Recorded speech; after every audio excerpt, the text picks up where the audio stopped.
Mi smo ovdje rekli isto tako da nema više u školskim programima da vi djecu vučete na prvu njihovu ekskurziju da idete u Milano, jel? Ne, prvo ćete otići iz Banja Luke u Beograd i u Srbiju, a iz Srbije ćete doći ovdje.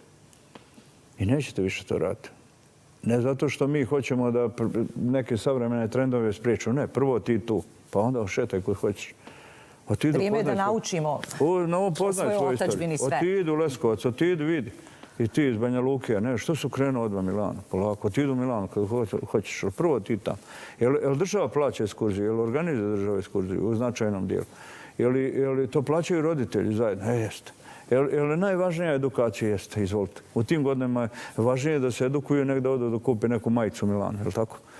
Prema tome, izvolite, pa tako ćemo to organizovati. A da li će to neko napasti? Moguće. A da li je to ispravno? 100% ispravno.